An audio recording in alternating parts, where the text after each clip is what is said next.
안녕하십니까? 예, 이제 3과목 파트 1의 기초통계량 관련해서 기출 및 예상 적중 문제 같이 보겠습니다. 먼저 1번 문제입니다. 다음 중에서 중심 위치의 측도 얘하고 가장 거리가 먼 게 뭐냐? 답은 2번이죠. 표준편차죠. 왜냐하면 나머지 평균, 중앙값, 최빈수 이런 거는 중심 위치의 측도인데 표준편차는 데이터가 얼마나 중심에서 떨어져 있느냐 이런 그 산포도에 관한 측도이기 때문입니다. 예, 1번의 답은 2번이 되겠고요.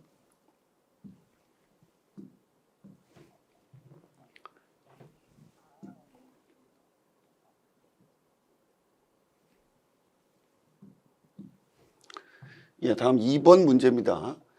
자료의 산술평균, 우리가 아는 그냥 평균이죠. 다 더해가지고 그 n의 개수로 나누는. 자, 그 산술평균에 대한 설명으로 틀린 게 뭐냐라는 문제입니다. 답은 1번이네요. 이상점의 영향을 받지 않는다. 예, 이게 틀렸죠.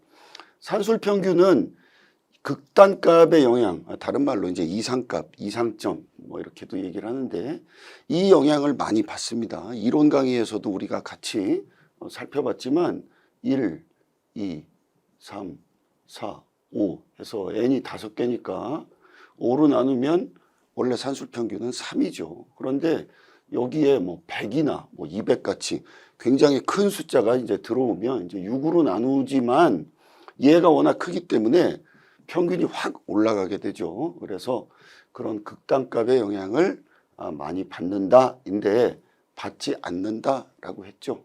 예, 따라서 답은 1번인데 나머지 뭐 편차들의 합 이렇게 평균을 중심으로 흩어진 값들 평균과 얼마나 떨어져 있느냐 뭐 이런 편차들을 계산했을 때 그 편차들의 합은 0이 되는 성질을 가지고 있고 분포가 좌우대칭이다. 평균을 중심으로 이렇게 좌우대칭이다. 그러면 산술평균과 중앙값은 일치하게 되고 자료의 중심 위치에 대한 측도이다. 예, 맞는 얘기가 되겠습니다. 2번의 답은 1번입니다.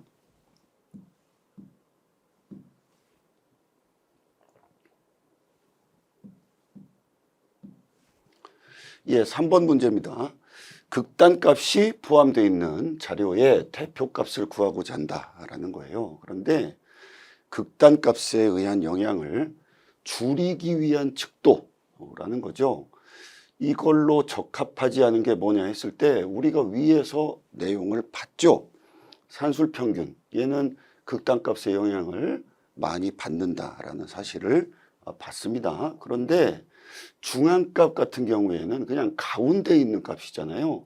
데이터가 이렇게 있으면. 그래서 여기에 굉장히 큰 수가 있어도 그냥 위치로 결정이 되기 때문에 그 영향을 줄일 수가 있다라는 겁니다. 나머지 또 볼까요? 여기 50, 100분위 수. 얘는 100분위가 이렇게 있으면 이 중앙에 해당하는 그 값이기 때문에 중앙값에 해당하는 거고요. 절사평균은 뭡니까? 이렇게 데이터들이 있을 때 여기 아주 극단적인 이 값들을 빼버리는 거죠. 예, 일정 비율만큼 가장 큰 부분, 작은 부분 얘를 제외하고 평균을 산출한다. 얘는 결국 이 산술평균이 극단값의 영향을 많이 받는 거, 거기에 대한 어떤 보완의 성격이다 라는 겁니다. 따라서 정리하면 3번의 답은 4번이 되겠습니다.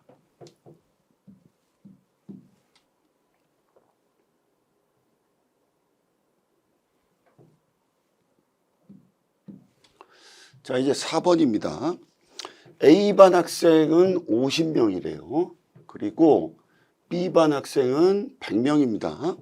그런데 A반의 평균 성적이 80점이고요. B반의 평균 성적이 85점이래요. 그러면 이 전체 평균 성적이 뭐냐라는 겁니다.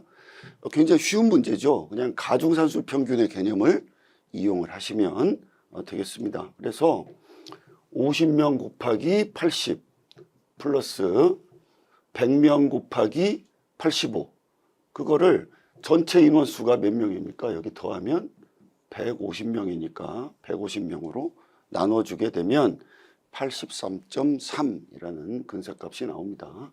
따라서 4번의 답은 3번이 되겠습니다.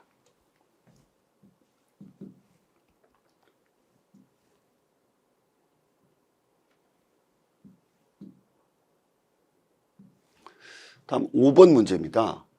어느 투자자의 연도별 수익률이래요. 얘가 이제 X1부터 XN까지 있다는 건데, 이때 연평균 수익률, 얘를 구하는 방법으로 가장 적절한 방법이 뭐냐라는 겁니다. 답은 1번의 기하평균이 되겠습니다. 기하평균은 어떤 거죠? 우리 이론 수업에서 같이 살펴봤지만, 이 시간에 따라서 비율적으로 변화하는 값, 즉 변화율이나 비율의 평균, 이거를 알아내기 위한 계산 방법이죠. 주로 어디에 많이 쓰이냐면 투자 수익률. 여기 몇 프로, 몇 프로, 몇 프로, 몇 프로 이렇게 됐을 때 이게 연평균 투자 수익률이 얼마냐, 이런 거 계산할 때 쓰이는 방법이죠. 주로 이제 경제, 인구, 물가 이런 것들의 변동률이나 성장률 이런 것들을 구할 때 많이 쓰이고요. 이렇게 시간의 개념이 녹아 있죠. 그래서 순차적으로 연속적인 어떤 수익률, 이 계산 등에 주로 쓰인다라는 점 기억하시면 되겠습니다. 5번의 답은 1번입니다.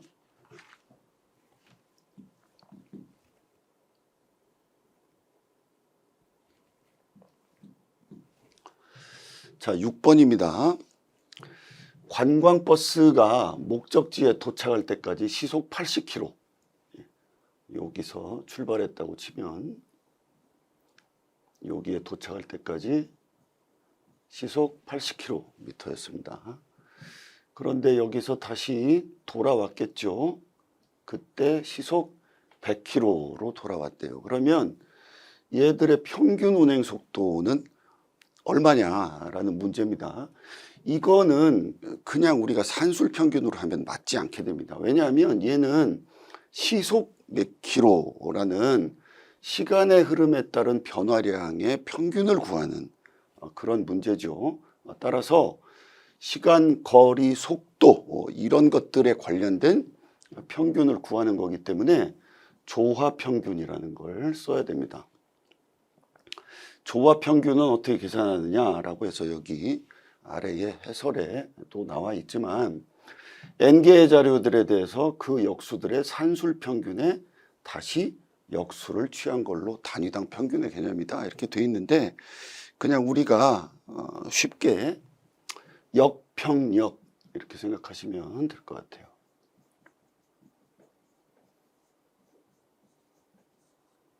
예, 이걸 놓고 한번 해보죠. 80하고 100을 역수를 취하는 겁니다. 그러면 80분의 1, 얘는 100분의 1 이렇게 되겠죠. 그리고 얘들의 이제 평균을 구합니다. 그러면 80분의 1 더하기 100분의 1를, 얘는 지금 n이 두 개니까 2로 나눕니다.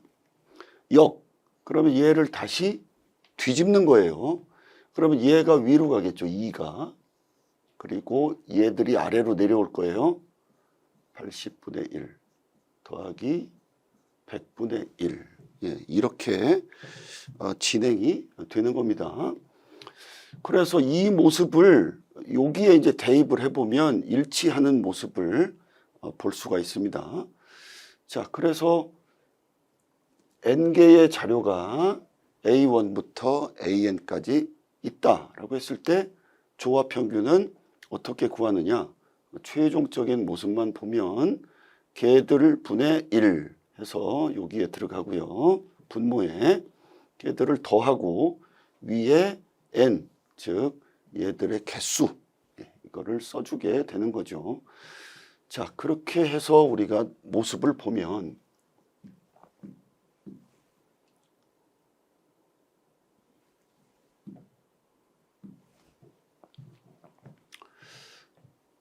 조금 전 우리가 최종적으로 이렇게 풀기로 식을 정리했죠. 역평역의 과정을 거쳐서 그 얘를 정리하게 되면 16,000을 180으로 나누는 결과가 되는 거고요.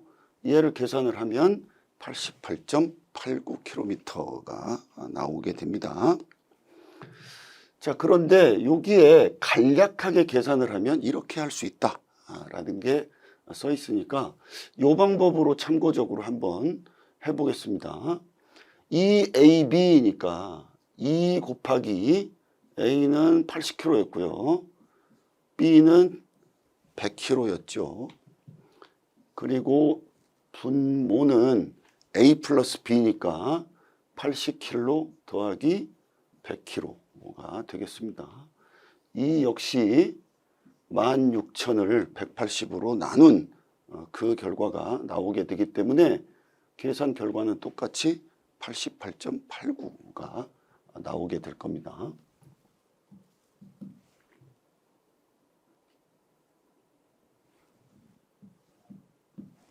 그러면 답에서 88.89에 해당하는 3번이 답이 되겠습니다.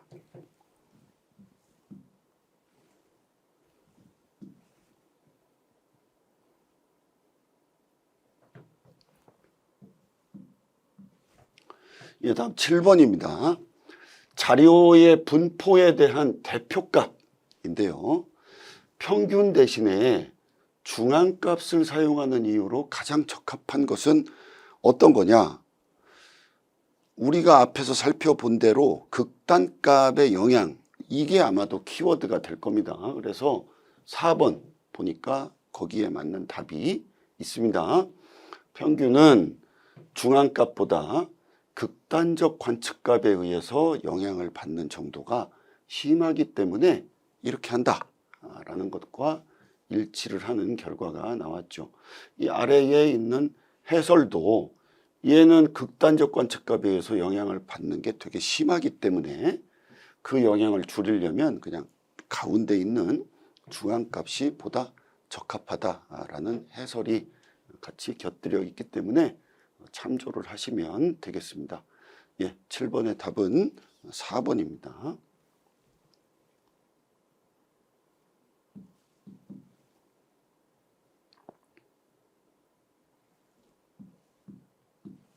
다음 8번 문제입니다.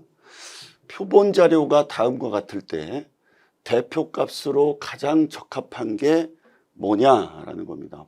보시면 10, 20, 30, 40인데 이 뒤에 50이나 60, 70 이런 게 나오는 게 아니라 확 커져 버렸죠. 극단값으로 볼 수 있습니다. 100이라는 극단값이 포함이 되어 있기 때문에 이럴 때 이 영향을 줄이려면 어떤 것이 보기에서 가장 적합할까요? 2번에 중위수가 적합하겠죠. 중위수는 여기서 따져보면 30이 되겠네요. 자, 8번의 답은 그래서 2번입니다.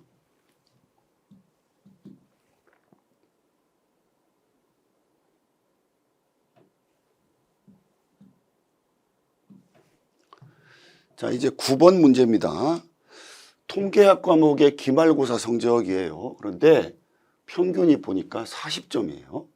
중위값을 따져보니까 38점이었대요. 점수가 이게 교수님이 보시기에 너무 낮았다. 그래서 그냥 12점에 기본 점수를 더해줬다라는 겁니다. 그러면 새로 산정한 점수의 중위값은 얼마냐라는 문제입니다. 이게 그 성적의 데이터라고 보고 이렇게 뭐 점점 커진다고 보면 이렇게 해서 평균을 내보니까 40점이었고 여기 가운데 있는 어떤 값이 38점이었다는 얘기입니다. 자, 그런데 여기서 12점의 기본 점수를 더해줬대요. 그거는 모든 데이터가 다 이쪽 방향으로 플러스 12, 플러스 12, 플러스 12 이렇게 간 거예요. 그러면 전부 다 균일하게 플러스 12만큼 플러스가 됐기 때문에 이 중위값, 가운데 있었던 값도 12만큼 이쪽으로 갔겠죠. 그걸 계산을 하시면 됩니다. 따라서 38 더하기 12 하면 50이 나오죠. 이게 답이 되겠습니다. 9번의 답은 3번이 되겠습니다. 아래에 있는 해설도 같은 맥락이죠. 값들 모두에 12점을 더해줬기 때문에 모든 값이 12점만큼 커지는 방향으로 동일하게 이동했다라는 겁니다. 중위값도 따라서 12점만큼 더해졌을 것이다 라는 결과입니다. 예, 9번의 답은 3번입니다.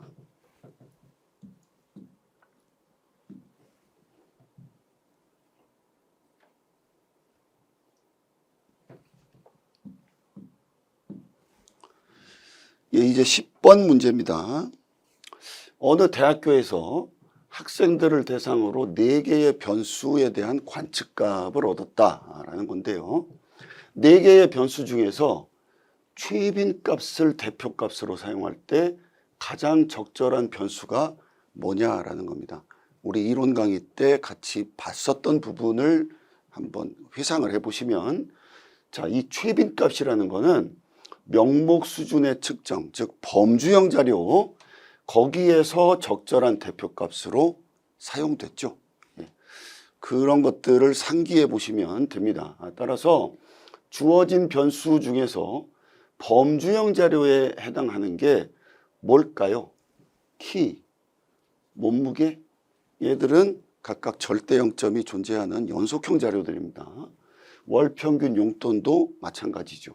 그런데 혈액형, 이것은 그냥 상호 배타적인 범주죠. 예를 들어서 A, B, O, A, B 이렇게 4가지의 혈액형이 있다고 했을 때 여기에 각각 1, 2, 3, 4 이런 식으로 코딩을 해서 통계 프로그램에 활용할 수는 있겠지만 이 숫자 자체가 계량적 의미를 갖는 것은 아니죠. 예, 이런 것들이 바로 명목 수준의 측정이자 큰 범주로 보면 범주형 자료에 해당하기 때문에 답은 2번의 혈액형이 되겠네요. 예.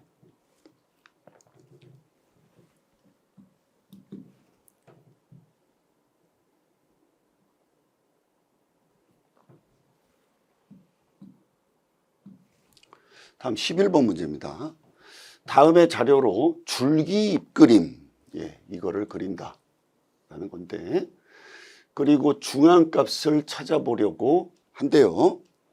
자, 빈칸에 들어갈 잎하고 중앙값, 여기 있는 게 줄기죠. 여기 있는 게 줄기고 여기에 있는 것들이 이제 잎들입니다. 그래서 빈칸에 들어갈 잎과 중앙값을 순서대로 바르게 나열한 게 어떤 거냐라는 문제입니다. 보시면 숫자들이 이렇게 뭐 오름차순이나 이런 걸로 정리가 되어 있지는 않은데 여기를 보시면 쉽게 파악이 되죠. 여기 25, 34, 38. 왜 이게 25, 34, 38이라고 얘기를 할 수 있느냐면 이 위에 있는 데이터를 보니까 다 10의 자리가 하나 있고 그 다음에 이제 1의 자리들이 뒤에 뒤따르고 있죠. 아, 이걸 이렇게 나타났구나 라는 데이터와 그림을 비교를 해보시면 바로 알 수 있었던 내용입니다. 자, 이래서 얘를 42, 43, 44 이런 식으로 쭉 해석을 하면 이 위에 있는 데이터하고 일치를 하게 됩니다.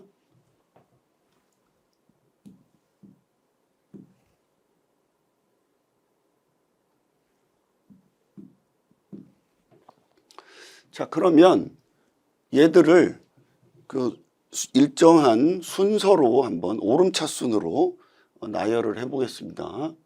여기는 25, 34, 38, 그죠? 그 다음에는 42, 43, 44, 45, 46이 될 겁니다. 그런데 5에 해당하는 부분이 여기 비어 있잖아요, 지금. 그래서 여기에 맞는 데이터를 여기서 찾아보는 겁니다. 그러면 일단 50이 눈에 띄고요. 그럼 여기 0이 들어가겠네요. 그리고 그 다음에 찾아보니 53이 눈에 띕니다. 여기 보시면 그래서 여기에 3이 들어가고 그 다음에 찾아보면 54가 눈에 띄죠. 그러면 034로 나머지는 없죠. 예, 그 이외에는. 따라서 50, 53, 54 이렇게 이어지고요.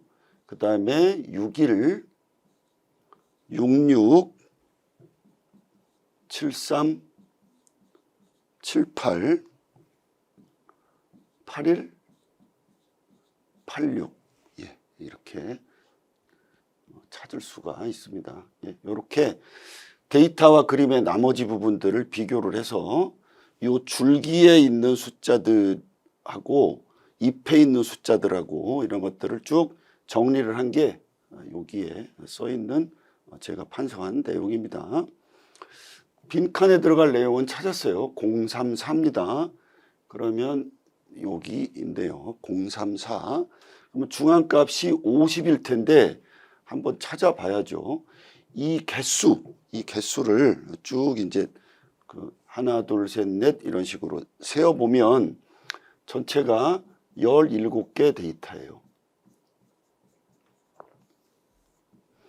이 17개 데이터를 지금 순서대로 늘어놨습니다. 그런데 17개면 데이터가 홀수죠. 그러면 중앙값을 찾기 위해서는 데이터가 홀수인 경우에 우리가 적용하는 그 방식을 여기에 적용해서 찾으면 되겠습니다. 데이터가 홀수인 경우에는 중앙값을 어떻게 찾죠? 2분의 n 플러스 1번째 있는 요 숫자가 바로 중앙값이 되는 거죠. n이 지금 17이니까 얘를 계산을 하면 2분의 18이 되겠습니다. 자, 그러면 여기에 있는 값은 9번째에 있는 값이기 때문에 9번째에 있는 값을 한번 찾아보면 되겠죠. 하나, 둘, 셋, 넷, 다섯, 여섯, 일곱, 여덟, 아홉. 예, 50이 중앙값이 되겠네요. 따라서 답은 2번이 되겠습니다.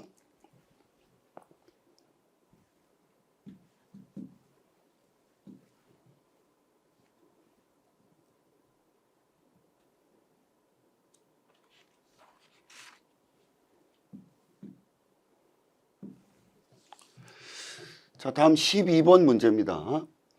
이상치를 탐지하는 기능, 이걸 가지고 있고 최소값 제1사분위수, 중앙값 제3사분위수, 최대값 이 정보를 이용을 해서 자료를 도표로 나타내는 방법이 뭐냐라고 묻고 있습니다. 답은 4번의 상자 수렴 그림이죠. 우리가 박스 플롯이라고도 부르는 거죠. 모습을 다시 한번 이렇게 상기를 해보시면 여기가 중앙값이고요. 여기가 제3사분위수, 여기가 제1사분위수고 이렇게 해서 여기가 최대값, 여기가 최소값 이렇게 돼 있죠. 그래서 여기에서 일정 범위 이상 밖으로 나간 거, 그게 이제 극단적 이상값이죠. 예, 5숫자의 요약으로 그린 자료의 특성을 요약하는 그래프다. 그래서 전체 분포의 모습을 이렇게 해서 쉽게 파악이 가능하고 이상값은 별도 기호, 뭐 스타 뭐 이런 걸로 표시를 하게 되고 5숫자는 뭐냐? 요게 이제 5숫자가 되겠죠. 최소, 최대, 그리고 1사분위수, 중앙값, 3사분위수 이렇게 구성이 된다라고 해설을 붙여놨습니다. 그래서 12번의 답은 4번이 되겠네요.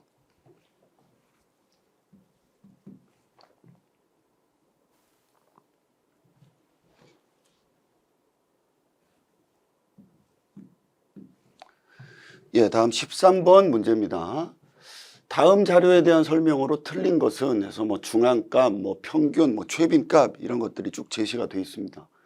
근데 요거를 계산을 하기 위해서는 여기 있는 데이터들을 보니까 순서가 뭐 오름차순이나 이런 것들로 배열이 되어 있지 않죠.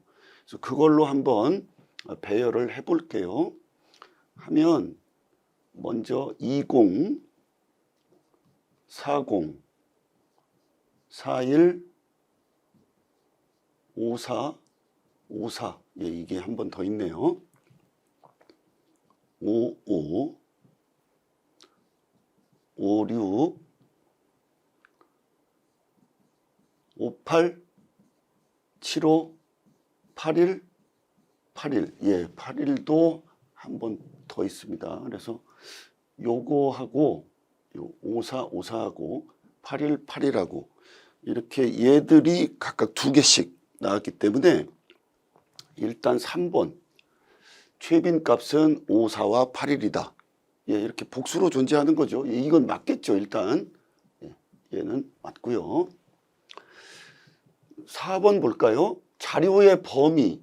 자료의 범위는 제일 큰 거에서 제일 작은 거를 빼면 되죠. 그러면 81 마이너스 20입니다.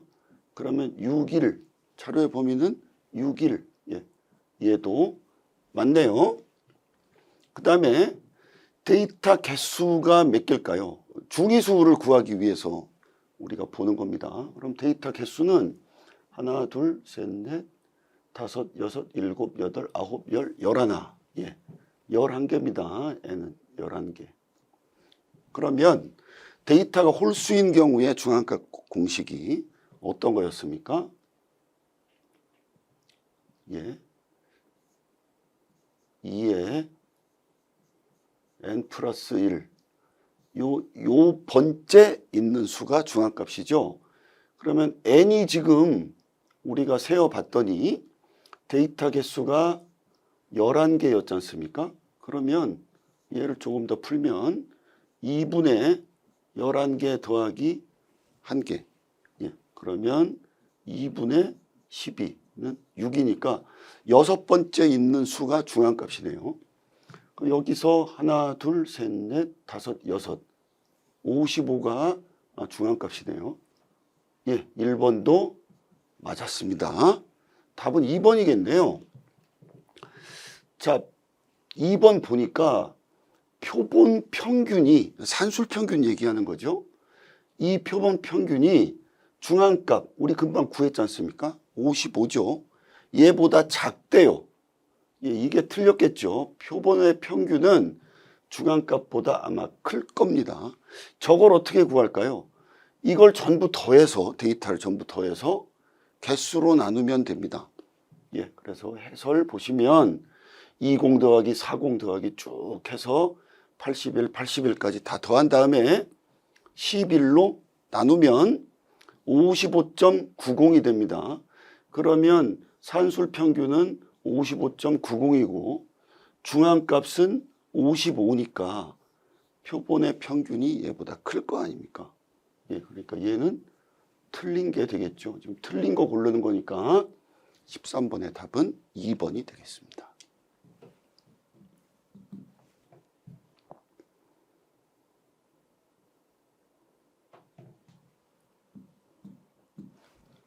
자, 14번 문제입니다. 측도의 단위가 관측치의 단위, 예, 측도하고 관측치의 단위가 서로 다른 게 뭐냐라는 겁니다. 답은 4번의 분산입니다. 표본의 분산을 예로 들어볼게요. 자, 그들의 평균으로부터 각각의 데이터가 떨어져 있는 거, 예, 그것들을 제곱을 해서 다 계산해서 전부 더하죠. 그리고 그걸 n-1로 나눕니다. 따라서 이 제곱을 하는 이런 과정 속에서 애초의 데이터하고 이 지금 우리가 산출한 분산의 단위는 애초에 있었던 관측치 단위의 제곱이 되기 때문에 둘이 서로 다른 거죠. 예, 아주 쉬운 문제입니다. 14번의 답은 4번이고요.